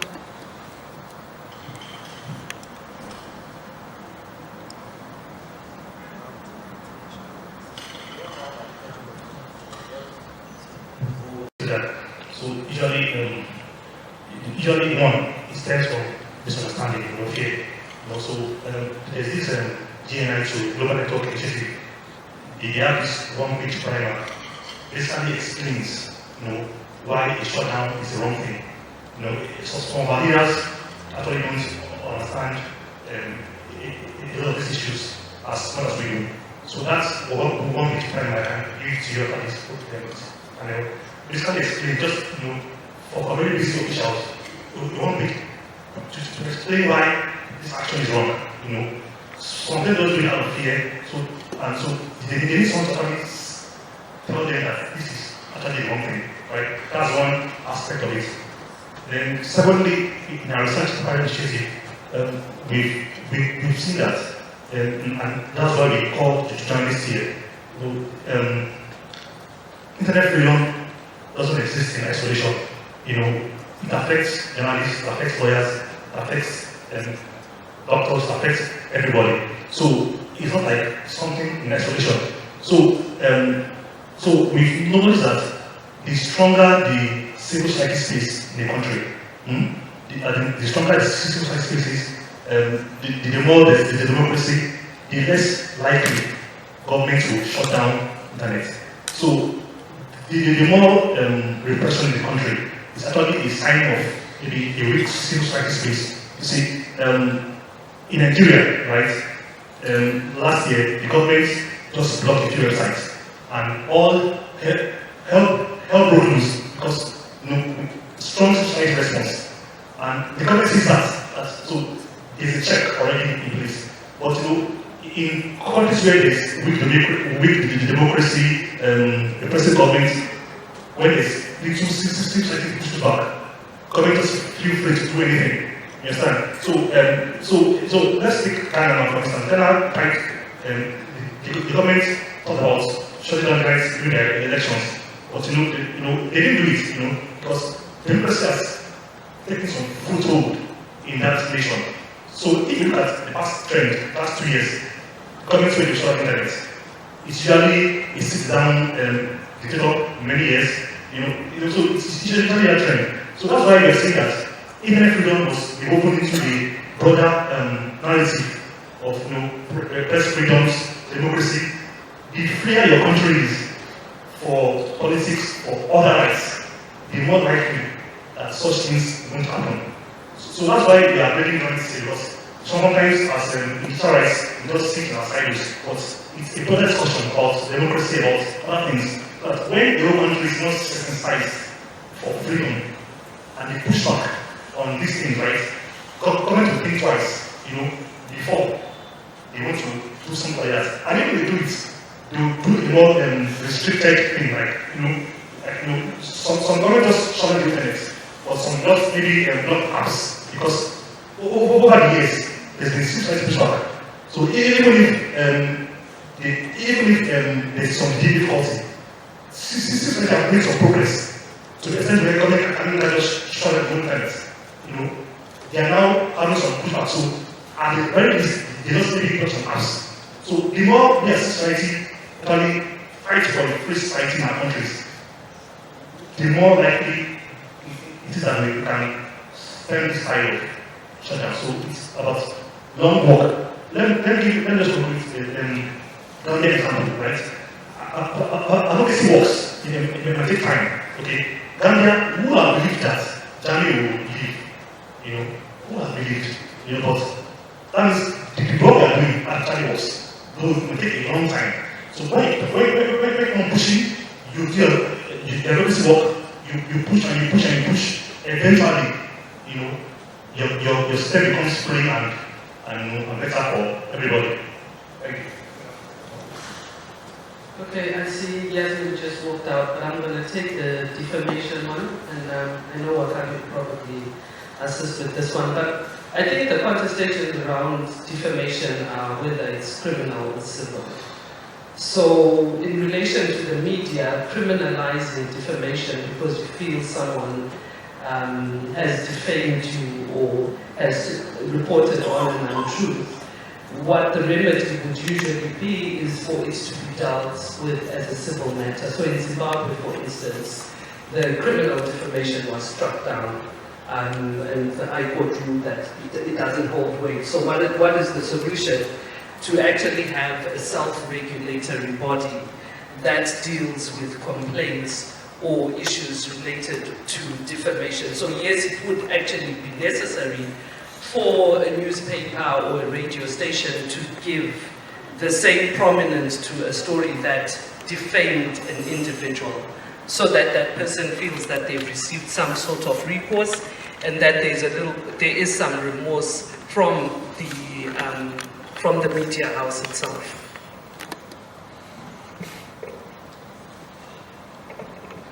Thank you. I'm actually not going to talk about this, the criminal defamation or not, but the question of objectivity, and then maybe try and link it to shutdowns.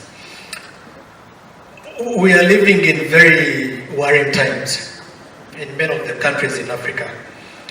The level of infringements on media freedom, including online freedom, in many countries is almost unprecedented. Similarly, the kind of contest that we see for political power in very many countries, again, is something that we have not seen that kind of negativity in decades. This is true in a lot of countries in Eastern Africa and Central Africa, and also many countries in Western Africa, particularly it appears to be French-speaking countries.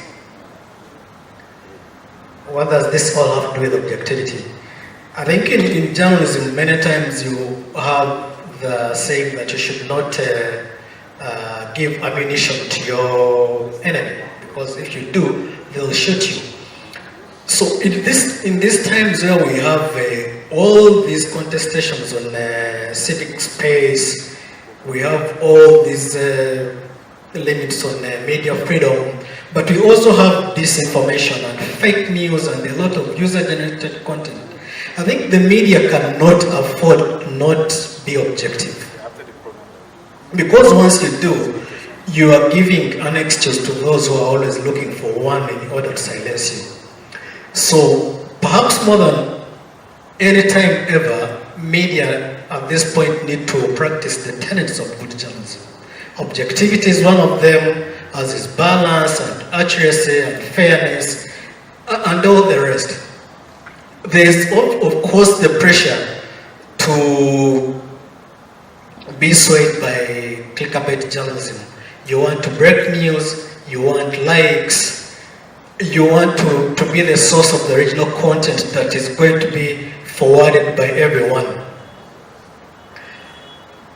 But the times that we are living in really should dictate that you go, first of all, with the tenets of old school, good journalism, objectivity being one of them, as asked about. If you don't, then obviously you are shooting yourself in the foot. To talk about internet shutdowns, and one thing I'll start by saying is our experience, because we had elections last year, Kenyans love the internet. Like, if you just go online, you'll be finding conversations on various things, on their hashtags. And when you look at them, you'll see that the information is being fed like per second. You'll find like there are very many tweets per second. So when Uganda had the first internet shutdown, it really scared Kenyans because we were moving towards elections. Not even moving towards elections. Kenya usually has, the political environment is usually at peak from one election to another. So we are usually like, if Museveni can do that, what can't make our own president do that? So it also sparked conversation around the internet shutdown on this other side, Kenya. And another thing that helped was that Access Now had the Keep It On campaign. So it kept it up every time there was an internet shutdown in our neighboring country. So one of the things that we suspect why there was no internet shutdown in our country is because we were expecting a shutdown. And so people were ready to go to court for anything. And even the service providers had some options. They had started exploring options on how to go about it when they are forced by the government to do that. There were threats for governments to shut down the internet. And every time that a government officer said that we are going to shut down the internet, it would go to the news stations and the newspapers, and it would spark like a lot of debate around the shutdown, so that the government didn't even try to do that. So one thing that it's a plus for the journalists is you have the ability to set the agenda around shutdowns and get people to value the use of the internet, especially around elections, because that's where they get to build conversations around the electoral processes and how their participation has been. Yeah. I'll just add that whilst we have a nice rosy story around the internet shutdowns and realistically the pressure that individual users can put, and also the media, I'm not sure whether there are any other countries represented, because it looks like it's predominantly Nigeria, which also has a rosy story in that the ownership patterns in terms of the mobile network operators or internet service providers are private operators. But if you come down and look at countries like Zimbabwe, where you have government controlling a number of internet service providers, whether it's by law or whether it's through ownership. So one thing that the media can do also in terms of looking at the possibility of internet shutdowns during an election is also analyzing those patterns, because as it is in Zimbabwe, we are expecting an internet shutdown, and we know it's going to be easy because we had an internet shutdown in 2016, but it was of a select application, which was the WhatsApp application. But now with the takeover by government of certain mobile network operators, the likelihood is higher. So when analyzing the internet shutdowns, also looking at who exactly is going to make the demand and how it's actually going to happen. So sometimes, just doing an analysis of the possibilities and the directions it could happen would probably be a way to control it.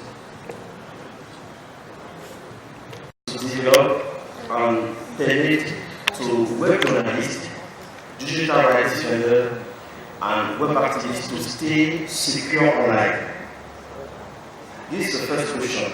And I would like to know, it is possible to build a coalition between these different actors? Is this possible? Thank you. All of the members of the panel, please. Have a network of journalists. Some people have adopted some secure communication tools, and they are trying to, be safe in their work as activists. For some others don't, and so it's kind of breaking the, what we say in security is that you're only as strong as your weakest link. And so you have journalists who are communicating, with each other in their work, but it's not a widespread adoption of security practices. And so even though one person is trying to be secure, others are not. And so it's not like a full adoption. And so that kind of defeats the purpose. So I think the best way is for wider awareness among all journalists. Maybe using aggregator networks of journalists to kind of push safety from the top down. Say maybe journalist guilds or a way to push the awareness of digital security from the top down across board. So I think that's a good strategy for adoption.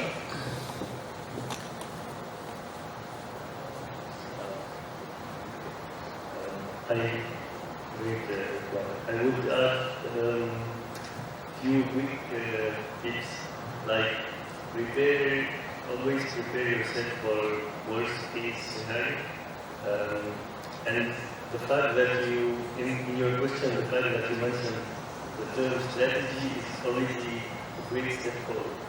Because if you have a strategy, you already thought about the scenarios and how you would take it. So that's a good thing.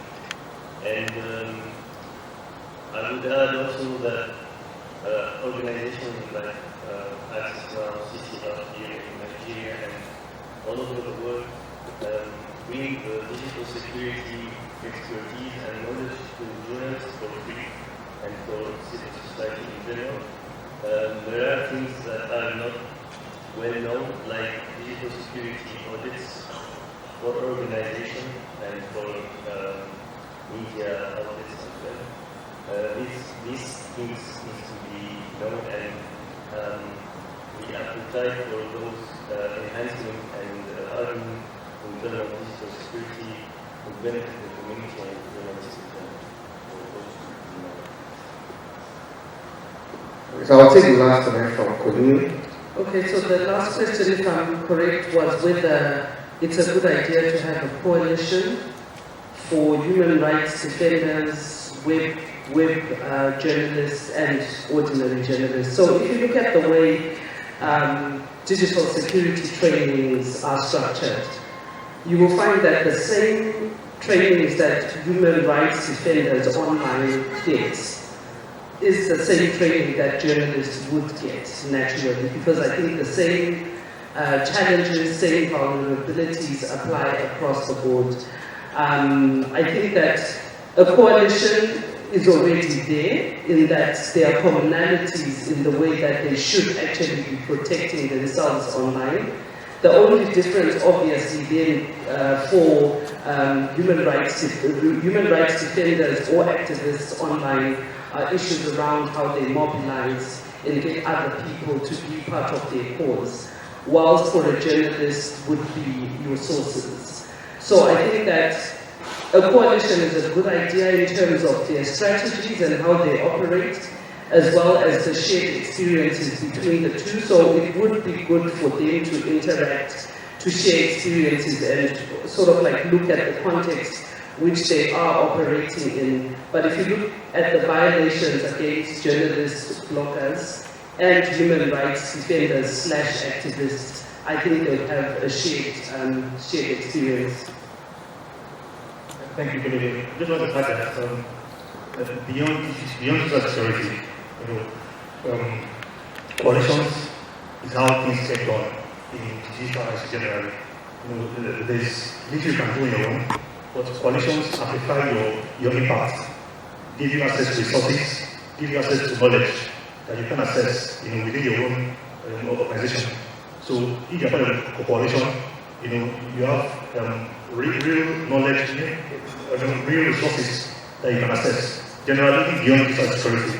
And some people said here, we're representing some coalitions. We have think tanks in East Africa and region. We have access now, and at current we have net rights coalition.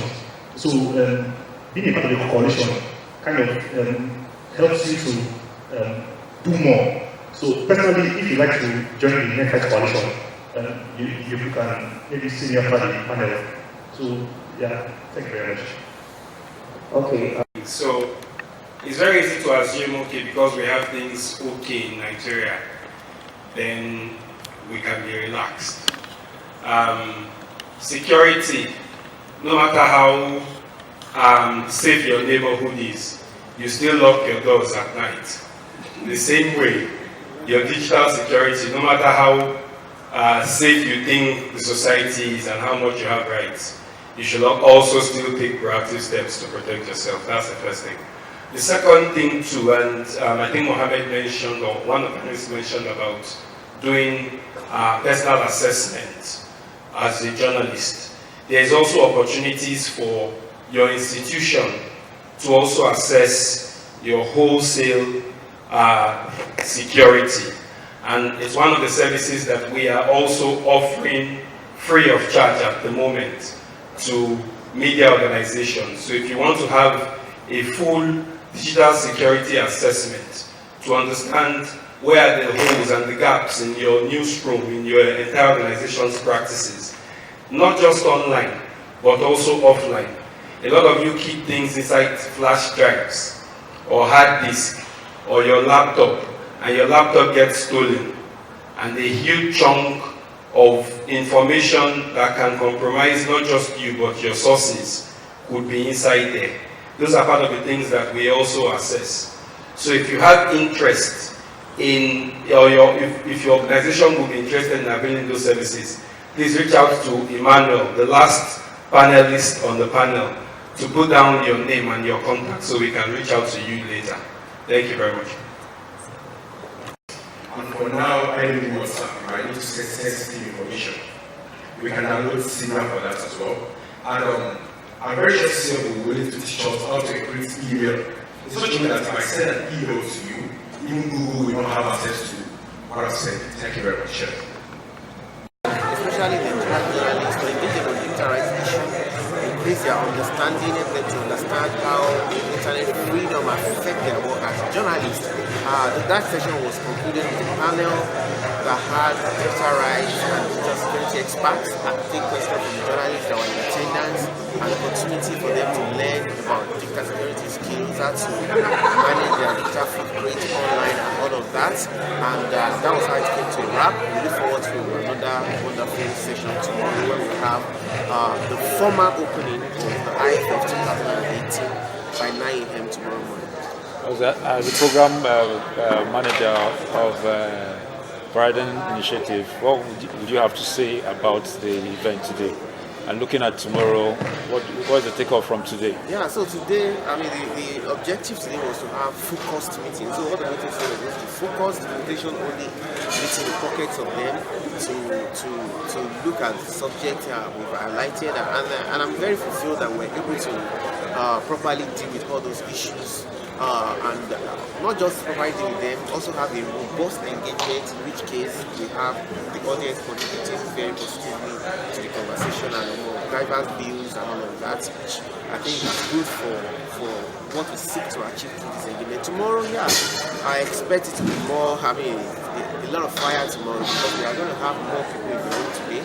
I mean, tomorrow, a lot of people have just arrived, delegates who are coming from outside the country and people from all over the country have just arrived, and they'll be joining tomorrow.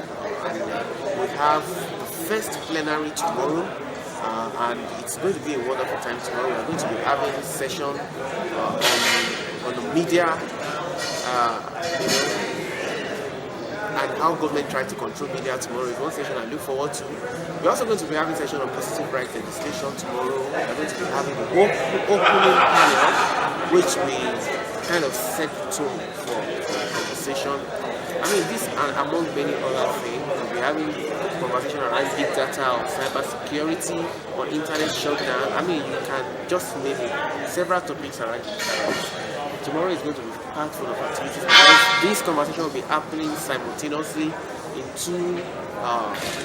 two places. We have the banquet hall here and we have the basement hall, holding simultaneous sessions tomorrow. Thank you very much. Thank you.